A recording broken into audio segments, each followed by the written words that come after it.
Hey, hi friends, welcome to our YouTube channel Chalk and Duster.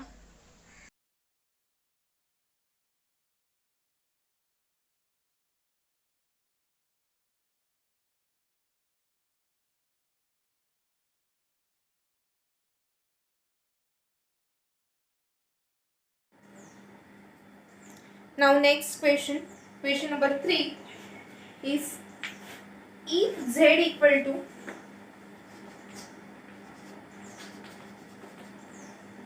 z equal to 3 plus phi I, then represent z bar minus z bar in Urban's diagram. Okay.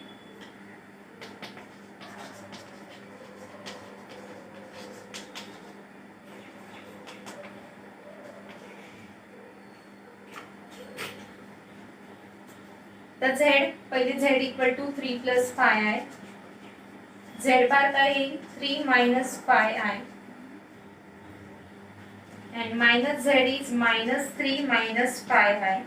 Minus Z bar काय येईल opposite sign imaginary पार्टचं minus 3 plus pi आहे.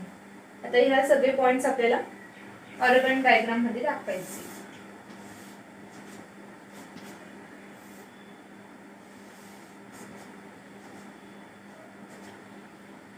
इथे आपलं पाय minus पाय आहे.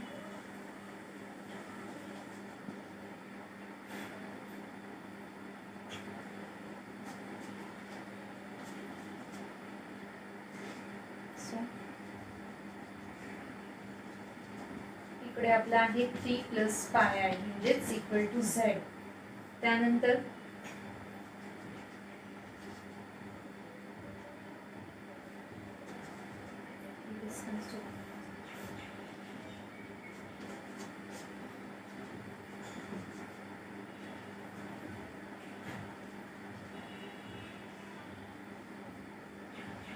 हे काय आहे माइनस 3 प्लस पाय आहे म्हणजेच minus Z bar. This point is हा पॉइंट काय आहे माइनस 3 माइनस फाय आहे म्हणजेच माइनस झेड. हा पॉइंट 3 माइनस फाय आहे म्हणजेच झेड बार. असं दिसेल अर्बन डायग्राम मध्ये. The next question, express the following complex number in polar form and exponential form. त्यात पण काही काही सिंपल एक्झाम्पल आहे. तर आपण डिव्हिजन वाला बघणार आहोत. दोघी डिव्हिजन वाले घेतो शेवटची.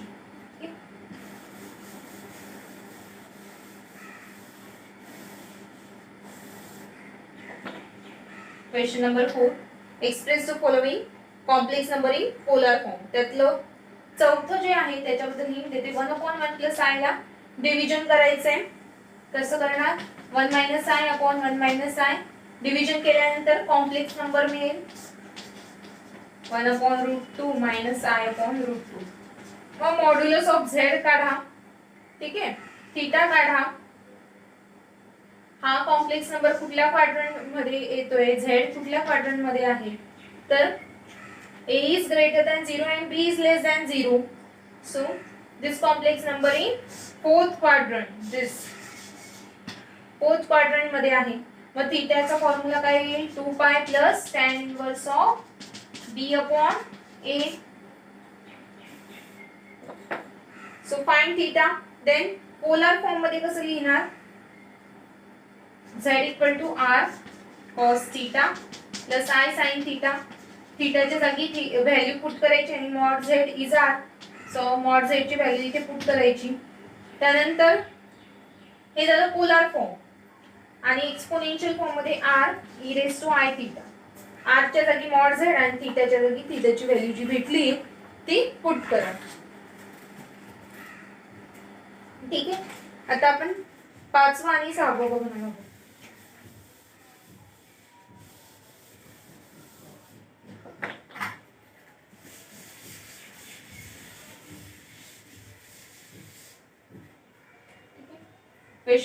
सॉरी 4 मधलंच पाचवं बघणार आहोत. 1 plus 2i upon 1 minus 3i. So solution, let z equal to 1 plus 2i upon 1 minus 3i. तर आपण z ला कसं लिहिणार आहे, सॉरी डिव्हिजन करायचंय. So 1 plus 2i upon 1 minus 3i into कशाने करायचं, कॉम्प्लेक्स कॉन्जुगेट डिनॉमिनेटरचं. So 1 plus 3i upon 1 plus 3i. So multiply 1 plus 2i into, direct करते 1 into 1 plus 3i plus 2i into 1 plus 3i upon 1 square plus minus 3 चा square, which is equal to 1 plus 3i plus 2i into 1 2i into 3i is 6i square. पण i square काय आहे, -1. So हे काय होईल, -6 upon 1 square is 1, 3 square is 9, इकडे येईल 10. Now 1 minus 6 is -5 आणि 3i plus 2i is 5i upon 10. Z equal to -1/2 plus I upon 2. Now Z lies in which quadrant? Here our A is less than 0 and B greater than 0. So Z lies in second quadrant.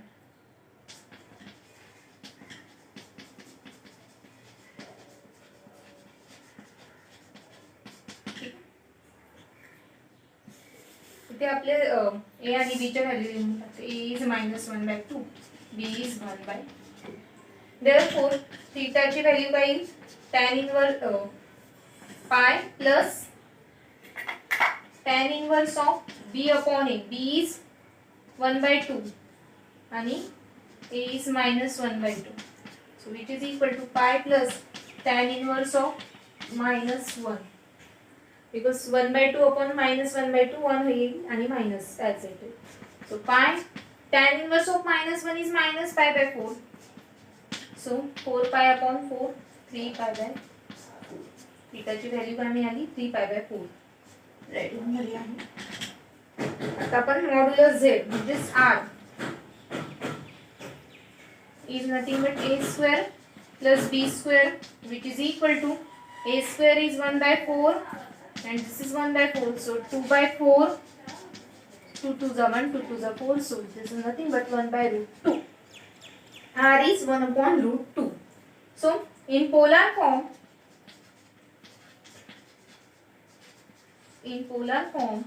z equal to r म्हणजे 1 upon √2 cos theta. Cos theta is 3 pi/4 plus I sin theta is this 3 pi/4. This is polar form. And in exponential form,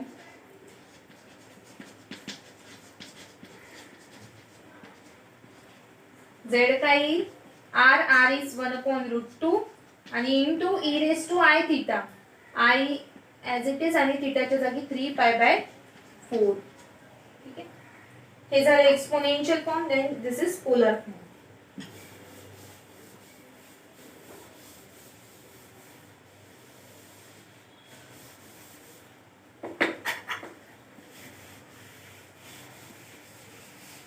आता आपण 6th example बघूया. 1 plus 7i. मी अशी starting करते direct solution. Let z equal to 1 plus 7i upon 2 minus I bracket square.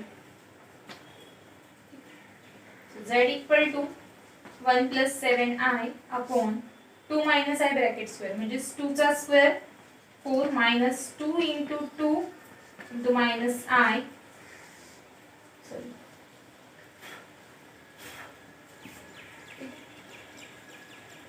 Plus I square. 1 plus 7i.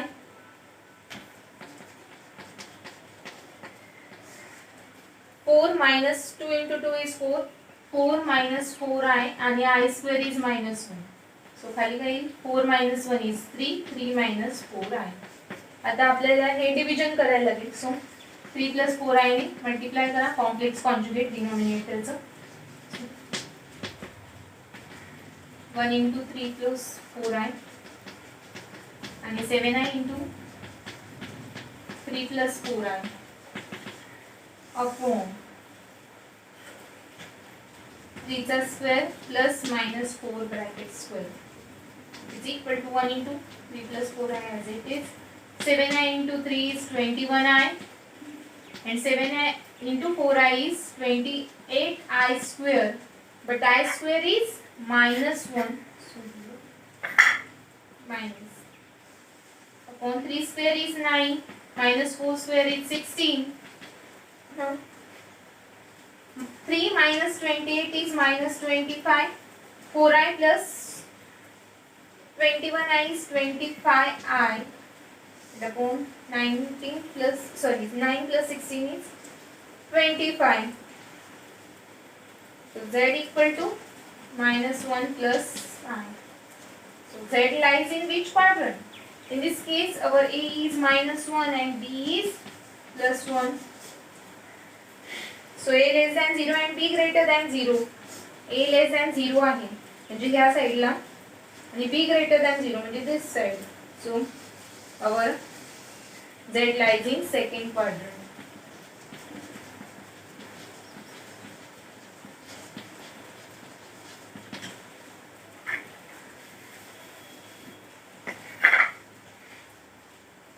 Z lies in second quadrant. Therefore theta काय येईल?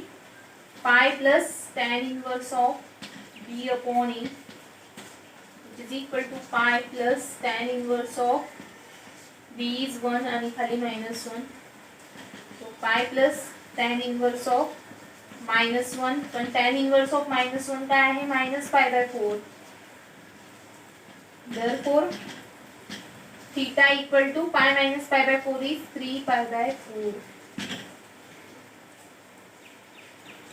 तर आपल्याला काढायचं आहे r equal to a square plus b square, which is equal to 1 square plus minus 1 square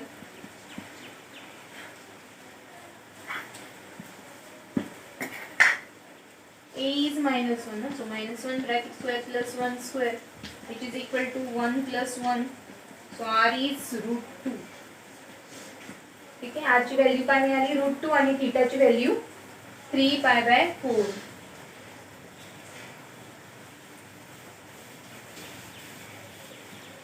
Now in polar form,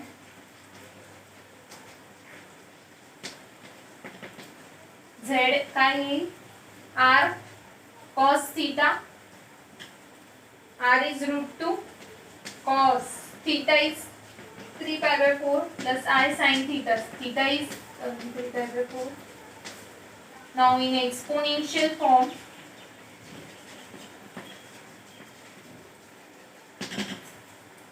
z is r e raised to I 3 pi by 4. This is the answer. Now second example is minus I, that is very easy.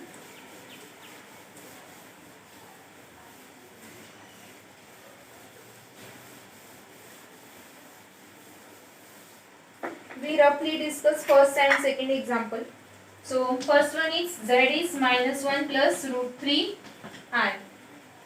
तर इथे आपल्याला हा z कुठे lie करतोय? z lies in second quadrant.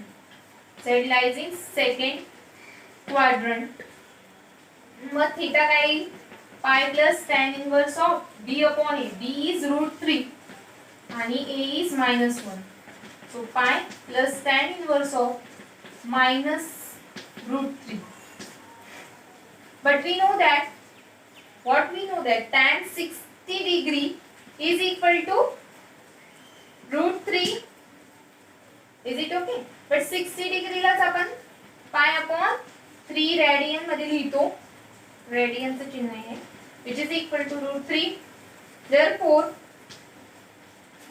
tan ला आपण तिकडे नेलं, so pi by 3 equal to tan inverse of root 3. ठीक है? But we know that tan of minus theta is minus tan theta. Okay, so tan of minus pi by 3 is minus tan pi by 3. Minus tan pi by 3. But tan pi by 3 is root 3, so minus root 3.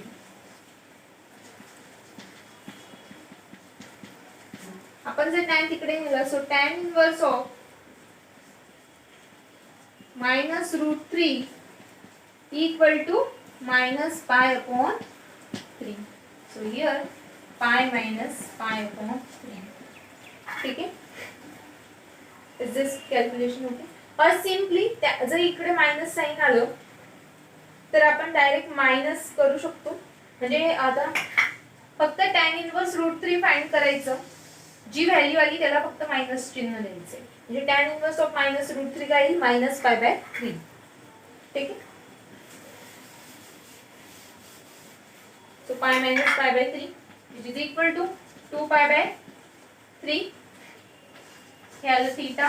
आता r is a square plus b r is square root of a square plus b square. a square minus 1 चा square 1 root 3 चा square 3. this is root 4. Value येईल 2. r ची value काय भेटली 2. आता फक्त exponential form आणि पोलार फॉर्म मध्ये पुट करायचे. त्याचे आपल्याकडे आहे एक्सपोनेन्शियल फॉर्म म्हणजे r e raised to I theta आणि हे म्हणजे r cos theta plus I sin theta. ठीक आहे. आता नुसते व्हॅल्यू पुट करायचे. Easy. Now second one is just I z equal to I. Sorry minus आहे. आता z इक्वल टू मायनस आहे म्हणजे प्युअरली इमॅजिनरी आहे आणि मायनस आहे म्हणजे कुठे येईल ते? Negative imaginary axis were on this part. ठीक आहे. म्हणजे आपली थीटाची व्हॅल्यू काय येईल? 270 डिग्री. 270 म्हणजेच रेडियन मध्ये 3 पाय बाय 2 रेडियन. आणि r काय येईल? 1 because a is 0. करून बघूया. 0 प्लस मायनस 1 चा square 1. So this is 1. r भेटला, थीटा भेटला. आता फक्त एक्सपोनेन्शियल आणि पोलर फॉर्म मध्ये ते टाकून व्हॅल्यू टाकून बघायची. तिसऱ्या गणितात -1 दिला. z equal to -1. आता हा काय? नेगेटिव्ह रिअल ऍक्सिस वर येईल. दिस ह्या ऍक्सिस वर येईल. मग थीटा काय मिळेल? 180 डिग्री. 180 डिग्रीज म्हणजे पाय रेडियन. सो आणि r काय येईल? स्क्वेअर रूट ऑफ -1 चा स्क्वेअर 1 आणि b is 0. So r is 1.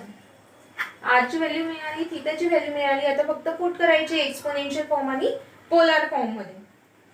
ठीक.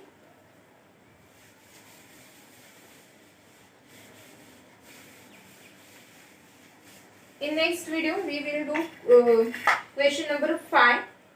Sorry, question number 5 is express the following number in the form x plus iy.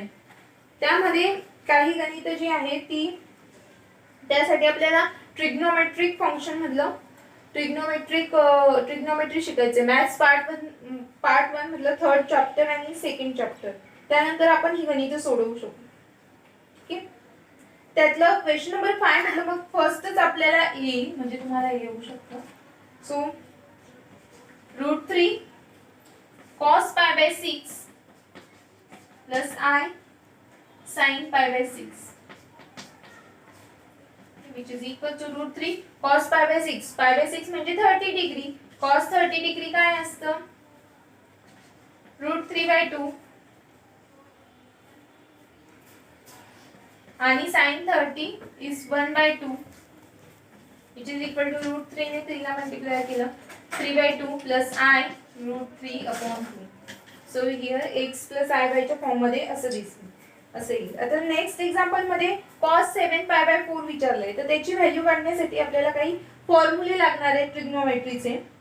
ते आपण अजून शिकलेले नाहीये त्यामुळे ते आपण ट्रिग्नोमेट्री झाल्यावर हे गणित सोडवूया. ठीक आहे. आता त्यातलं चौथं पण सोपं आहे. e raised to I pi/3. आता हे पोलर फॉर्म मध्ये दिलंय. ठीक आहे. तर याचं z equal to e raised to I pi/3 आता यालाच आपण कसं i pi by 3 e raise to i थीटाचा फॉर्म्युला काय आहे cos theta plus i sine theta. आता फॉर्म्युल्यामध्ये व्हॅल्यू पुट करायचे here theta is pi by 3 so cos pi by 3 plus i sine pi by 3. ठीक आहे. आता cos पाय बाय 3 काय आहे cos 60 डिग्री इज 1/2 आणि sin 30 इज √3/2. ठीक आहे. बाकीची उरलेली एक्झाम्पल आपण आता ट्रिग्नोमेट्री नंतर बघूया. आता नेक्स्ट व्हिडिओ मध्ये आपण क्वेश्चन नंबर 6, 7, 8 and 9 बघणार आहोत.